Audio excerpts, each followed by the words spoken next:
La radio, au Canada, débute durant les années 20. Les chemins de fer nationaux avaient muni quelques wagons-salons de récepteurs radio.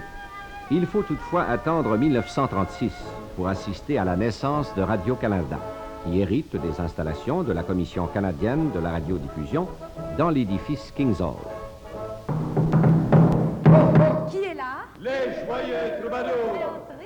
Très tôt, nos services prennent de l'expansion. Les ingénieurs, venus d'Ottawa, s'installent dans l'édifice Kiefer.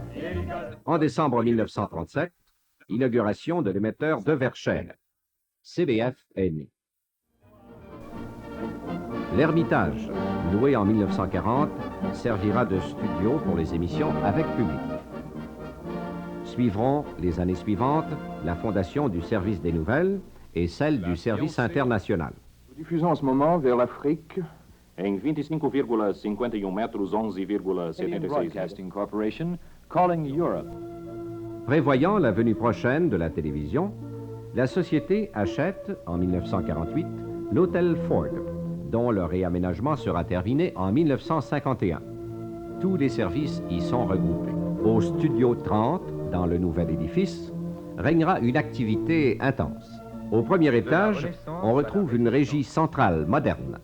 C'est le cœur du réseau qui fera entendre la voix de Radio-Canada à travers le pays. 1 heure, heure avancée de l'Est. Radio-Canada vous présente son radio-journal. Lettre à une Canadienne, datée des studios de Radio-Canada à Montréal et signée Marcel Barth. Les émissions musicales de Radio-Canada, grâce à sa discothèque et à sa musicothèque bien pourvue, acquerront vite une réputation d'excellence. Le service des nouvelles faisait aussi de l'excellent travail. Disons tout de suite que pour les besoins de la cause, chez Miville, on ressuscité le petit train du matin. Tous les anciens s'y retrouvent. Vous venez de reconnaître Lorenzo Campagna, Gérard Lamarche et François Bertrand, Jean Mathieu et Miville lui-même. Voici René Le Cavalier et Miville Couture, illimité.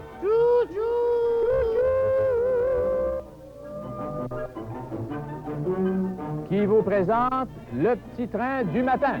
Durant toute la semaine, les joyeux troubadours, en confiance en leur verre, et rigolent toujours. Ce sont les philosophes, au lieu de s'affoler devant une catastrophe, se mettent à répéter le jamais croire toutes les histoires. C'est comme ça qu'on aime. Radio-Canada, par ses effectifs et ses équipements, était déjà à la fine pointe de la radiophonie.